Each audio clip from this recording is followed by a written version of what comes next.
Yang ke-17 yang dikatakan oleh para ulama, yang ke-17 yaitu adalah mencari ridhonya Allah.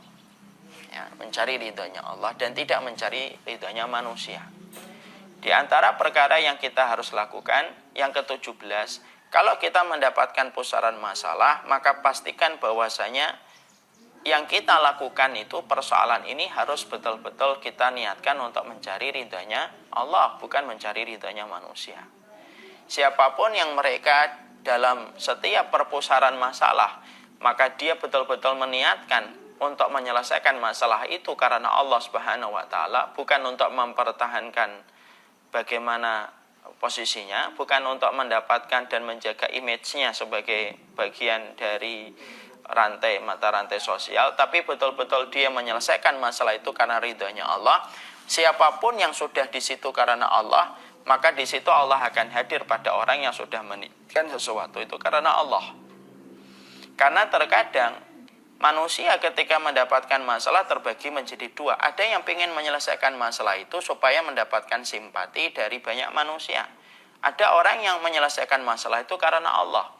Kalau dia menyelesaikan masalah karena Allah, walaupun terkadang berbenturan dengan keinginan banyak orang, tapi kalau dia niatkan karena Allah, orang yang banyak, yang mungkin asalnya tidak setuju dengan apa yang dia lakukan, karena mungkin tidak sesuai dengan selera dan frekuensi mereka, tapi kalau dia niatkan itu karena Allah, Allah jadikan orang akan mengerti keputusannya itu betul-betul membawa kebaikan.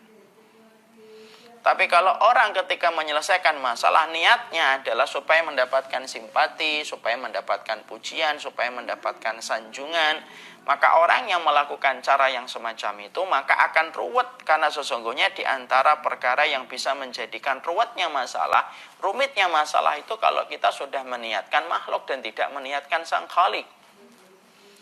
Maaf, ini saya ngomong kepada hati kita masing-masing dan jiwa kita.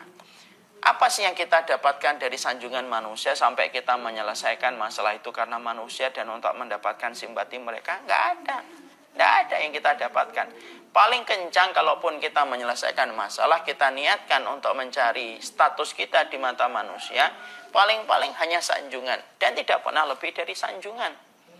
Apakah mereka mampu memberikan kepada kita rezeki tiap waktu manusia yang menyanjung kita? Enggak kok. Apakah mereka memberikan nafas dan air serta udara kepada kita? Tidak pula. Makhluk itu identik dengan kelemahan dan kerapuhan. Kalau manusia hatinya sudah diniatkan untuk mencari simpati manusia dan mencari dukungan dari manusia, ketika mendapati masalah, orang yang meniatkan hanya karena manusia itu tidak akan mampu bertahan lama. Dan masalahnya juga tidak akan selesai. Mungkin selesai, tapi secara prematur dan pasti akan diiringi dengan berbagai macam keburukan.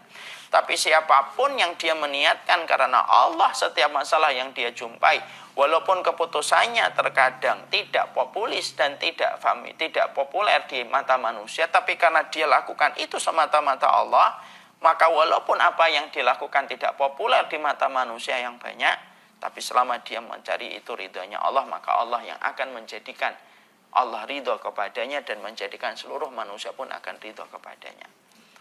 Malin tamasa ridhollah radhiyallahu anhu wa radu anhu nas. Barang siapa yang hidupnya mencari keridhaan Allah, Allah ridho kepadanya dan menjadikan orang mukmin pun ridho kepadanya.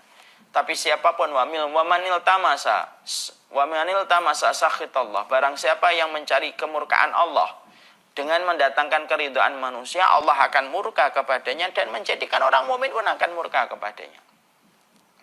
Pastikan setiap kita menyelesaikan satu perkara, pastikan ini karena Allah atau karena manusia.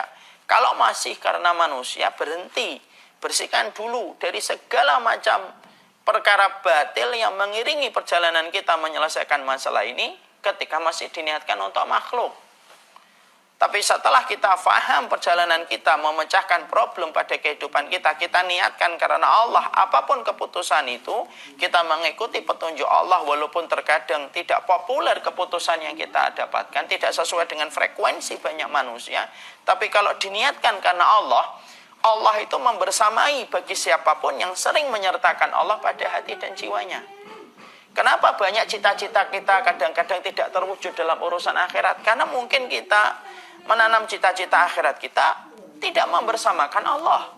Tapi kenapa banyak orang yang mereka memiliki cita-cita akhirat di balik keterbatasan mereka, Allah wujudkan cita-cita mereka? Karena Allah dibersamakan oleh mereka dalam cita-cita mereka. Sama, setiap ada masalah kalau diniatkan karena Allah, maka Allah yang akan bekerja untuk menyelesaikan. Tapi siapapun mereka yang mereka bekerja, niatnya mereka adalah bukan karena Allah Subhanahu wa taala, maka sesungguhnya Allah akan tinggalkan mereka dan Allah akan biarkan mereka berada pada kerumitan untuk menghadapi banyak manusia yang menjadi tujuan dia menyelesaikan masalah itu. Nah, inilah yang menjadikan kita akhirnya paham, ya. Ridhonya manusia itu tidak mungkin didapat.